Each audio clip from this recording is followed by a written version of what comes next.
Hello అండి. Welcome back to my channel. ఈరోజు ఈ వీడియోలో వచ్చేసి చంక కింద ముడతలు రాకుండా, అలాగే లూజ్ రాకుండా, అలాగే బాడీకి ఫిట్టింగ్ వచ్చే విధంగా మనం బ్లౌజ్‌ని ఎలా కట్ చేయాలో వీడియోలో చెప్తానండి. వీడియో చివరి వరకు చూడండి. చూస్తే మీకు అర్థమవుతది. చూడండి, క్లాత్‌ని ఈ విధంగా ఫోల్డింగ్ చేసుకోవాలి. అంటే ఓపెన్స్ అనేవి ఎదురుగా ఉంచుకోవాలి. ఫోల్డింగ్ అనేది మన వైపు ఉంచేసుకోవాలండి.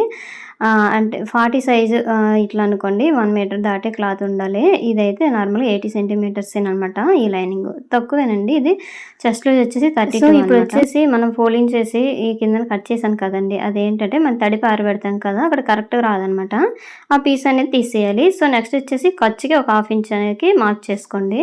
తర్వాత ఆది బ్లౌజ్ తీసేసుకోండి. బ్లౌజ్ తీసేసుకొని ఇట్లా షోల్డర్ ఉంది కదా, ఆ షోల్డర్ దగ్గర నుండి ఈ కిందనమాట ఈ డాట్ ఉంటుంది కదండి, ఆ డాట్ వరకు ఒకసారి బ్లౌజ్ని ఇట్లా లాగి ఇలా చూడండి. ఇలా చూస్తే హైట్ ఎంత ఉందో ఒకసారి తెలుస్తుంది అనమాట. సో చూసుకోండి, పైన అయితే ఒక 1/4 ఇంచ్ వరకు ఖర్చు అనేది యాడ్ చేసేసుకోండి. ఇగోండి ఈ విధంగా స్ట్రైట్గా లైన్ అనేది గీసేయండి.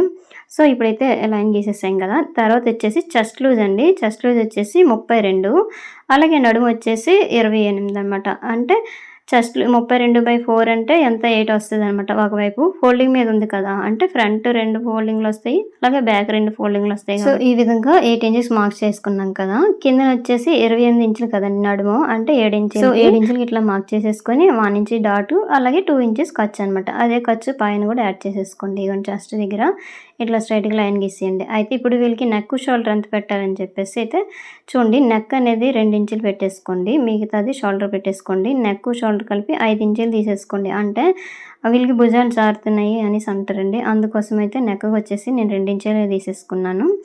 మిగతాది 3 ఇంచులు అయితే షోల్డర్ తీసేసుకున్నాను అనమాట. లేదంటే 5 పెట్టేసుకొని సరిపోద్ది నెక్ షోల్డర్. అలాంటప్పుడు ఏంటంటే 2 మీద 2 గీట్లు వచ్చేసి నెక్ పెట్టేసుకోవచ్చు, మిగతాది షోల్డర్ కింద ఉంచేయవచ్చండి. ఈ చంకడౌన్ వచ్చేసి నార్మల్గా 6 ఇంచులకి అయితే ఇట్లా మార్క్ చేయండి. తర్వాత వచ్చేసి ఇట్లా లైన్ గీసేయండి ఎల్ షేప్లో. ఈ కార్నర్లో వచ్చేసి 1.5కి ఇట్లా 1.5కి ఇట్లా మార్క్ చేయండి. ఇట్లా మార్కింగ్ పెట్టినాక తర్వాత ఇలా షేప్తో ఇచ్చేయండి. హ్యాండ్తోనైనా ఇచ్చేయచ్చు, లేదంటే కరువు స్కేల్ ఉంటుంది కదా, కరువు స్కేల్తోనే ఇలా రౌండ్ అనేది గీసేసుకోవచ్చు. నెక్స్ట్ వచ్చేసి ఒకసారి కొలండి. ఇట్లా కొలిస్తే ఎంత వచ్చిందంటే ఇక్కడైతే 7.5 ఇచ్చిందండి. అయితే ఆది బ్లౌజ్ తీసేసుకోండి. ఆది బ్లౌజ్లోన చంక రౌండ్ ఎంత ఉందో ఒకసారి చెక్ చేసేసుకోండి. ఎప్పుడైనా సరే చంక రౌండ్ చెక్ చేసేటప్పుడు బ్యాక్ సైడ్ చూసుకోండి, ఫ్రంట్ వైపు అయితే అసలు చూడకూడదు. ఎందుకంటే ఫ్రంట్ అనేది లోతు తీస్తాం కదా, అందుకోసం బ్యాక్ సైడ్. అలాగే పైన షోల్డర్ దగ్గర నుంచి ఫస్ట్ కుట్టు ఉంటుంది కదా, సైడ్ జాయింట్ ఫస్ట్ కుట్టు, అక్కడ వరకు చూస్తే 7.5 అయితే వచ్చిందండి. అందుకోసం ఈ పైకి కొంచెం 1/4 ఇంచ్ అనేది పెంచుకోండి, కొంచెం అనమాట. ఇట్లా పెంచేసామనుకోండి, మళ్ళీ రౌండ్ అనేది ఇట్లా గీసేసుకొని అప్పుడు ఒకసారి కొలవండి. కొలిస్తే అప్పుడు సరిపోద్ది అనమాట. ఇప్పుడు ఒకసారి చూసుకోండి మళ్ళీ. ఇక్కడేనండి చూసుకోవాలి, చంక దగ్గర లూజ్ కానీ టైట్ కానీ రాకుండా ఎప్పుడైనా సరే ఈ విధంగా చేసేసుకోవాలన్నమాట. మనకి ఎంత నచ్చితే అంత పెట్టిస్తే అవ్వదండి. మనము చెస్ట్కి తగ్గట్టు, అంటే చంక రౌండ్కి తగ్గట్టుగా చెస్ట్ మార్కింగ్ చేసేసి ఆ 2 సెట్ అయితేనే మనకైతే కరెక్ట్ ఫిట్టింగ్ అనేది కుదురుతుంది. బ్లౌజు కరెక్ట్ పట్టేసినట్టు ఉంటుంది అనమాట. మరి టైట్గా రాదు, లూజ్గా రాకుండా నీట్గా వస్తుందండి కరెక్ట్ ఫిట్టింగ్ తోటి. చూసుకోండి ఇక్కడట అనమాట. ఫస్ట్ చెస్ట్ లూజ్కి ఆర్మ్ లూజ్ ఈ విధంగా మ్యాచ్ చేసేసుకోండి. ఇప్పుడు వచ్చేది 7.5 కదా, వచ్చేసింది అనమాట. ఇగోండి అదే చెప్తున్నాను, ఒకసారి మళ్ళీ ఇట్లా పోల్చుకోండి. అయితే ఇప్పుడు చంకడౌన్ వచ్చేసి వీళ్ళు ఖర్చు వదిలేసి ఎంత వచ్చిందంటే 5.5 ఇంచులు అనేది వచ్చిందండి. ఇగోండి చూసారా ఈ విధంగా.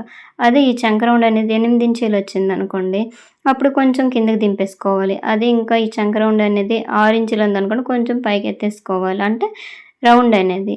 అలాంటప్పుడు మనకి ఫిట్టింగ్ అనేది కరెక్ట్ కుదురుతుంది, కానీ అందరికీ 6 ఇంచులు అయితే సెట్ అవ్వదండి, అందుకోసము.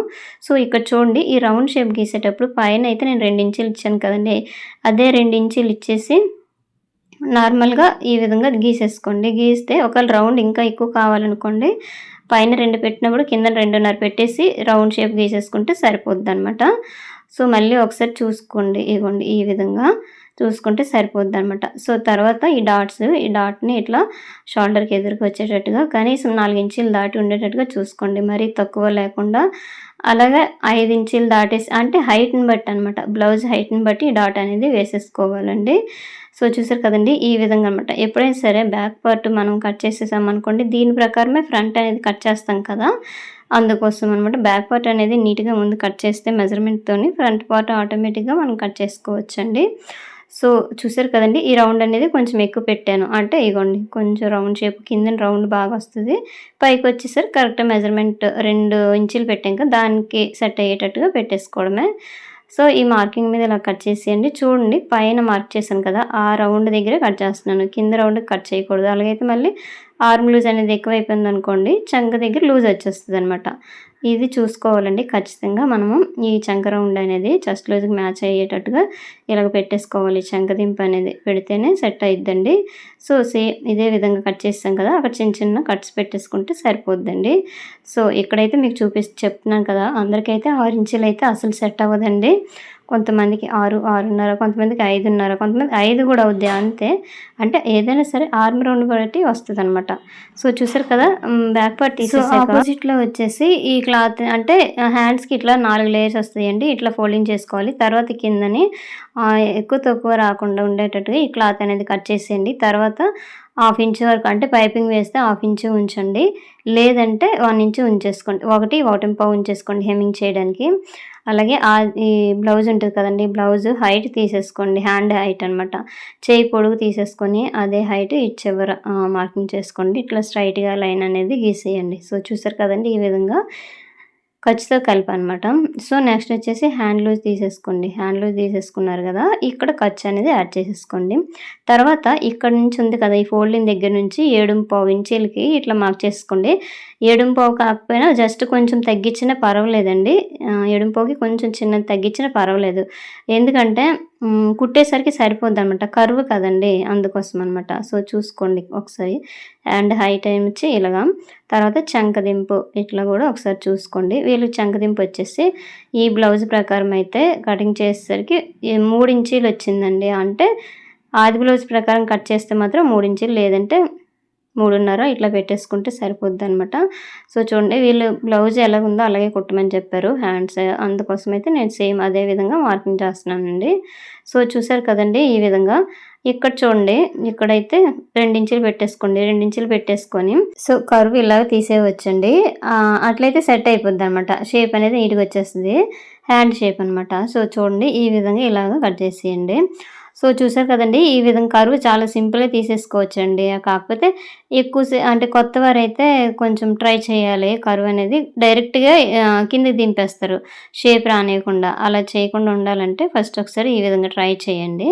సో నెక్స్ట్ వచ్చేసి ఇక్కడ డాట్ పెట్టుకున్నాం కదండి, ఈ డాట్ దగ్గర నుంచి 1 ఇంచ్ ఉంచేసి ఇట్లా ఒక 30 ఇంచ్ వరకు ఇట్లా లోతు అనేది తీసేయండి.